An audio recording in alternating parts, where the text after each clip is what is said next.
This is a very quick video to show you how to repair the glove box on an Audi TT Mark II.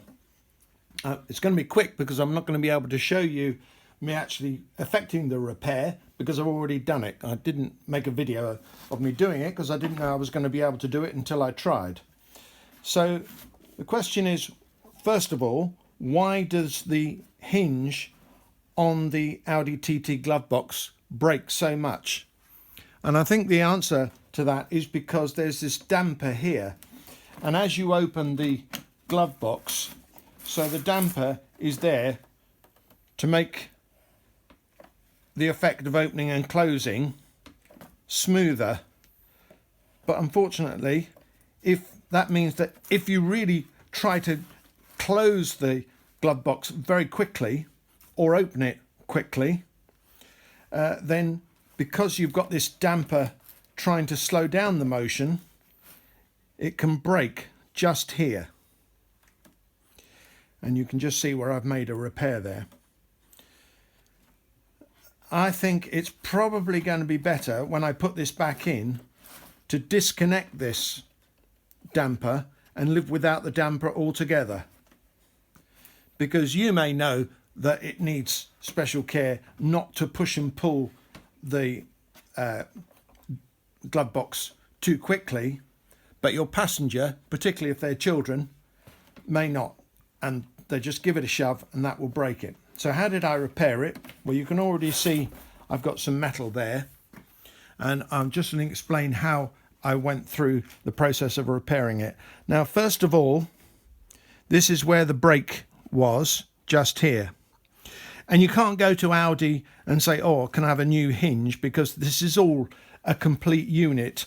This hinge here is put in with this press fit pivot, and that can't come out.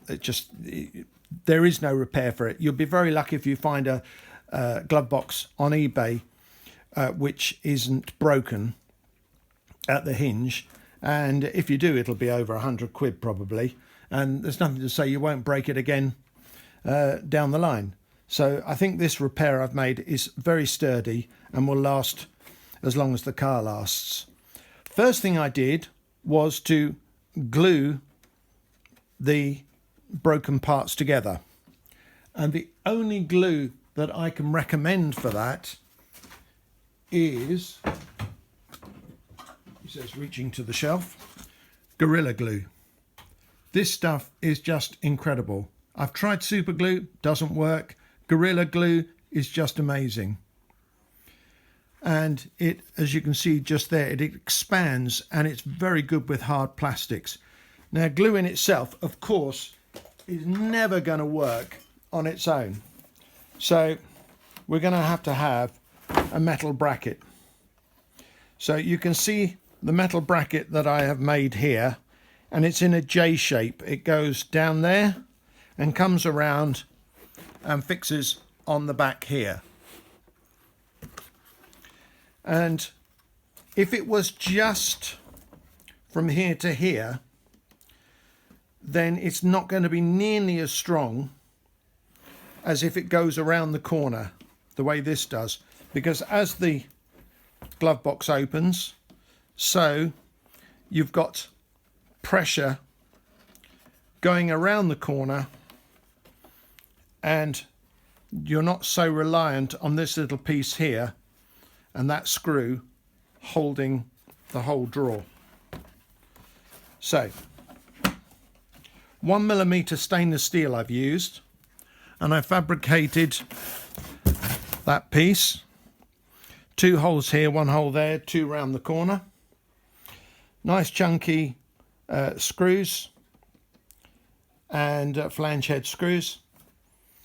And after the glue had dried on the brake there, that was then strong enough for me to manhandle it and get this in position. And again, I've screwed and glued that. I've put a little packing piece just down here because this surface, these two surfaces are not flush with each other. So either you've got to joggle that or put a little packing piece in there, which is what I chose to do.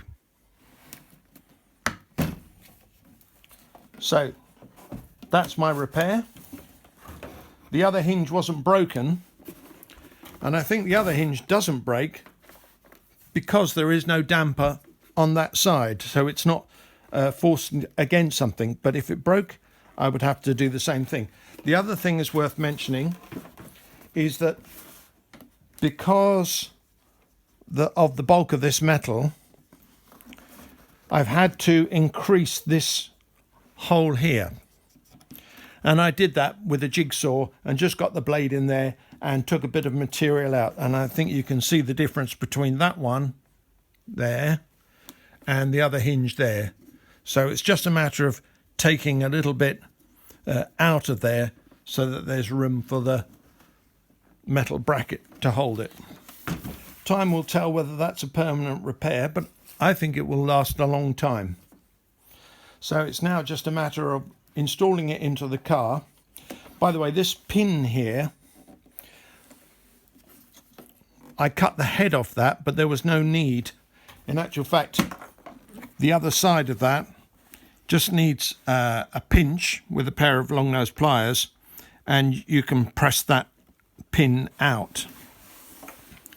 So I've now disconnected the damper by removing the pin, and I put the pin on the back of a piece of gaffer tape. I'm just going to stick that there, just in case I change my mind at a later date, so that pin is not lost.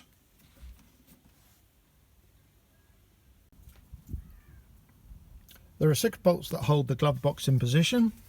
There's 2 right underneath, and there are 3 on the top edge there, and then there's 1 right at the back.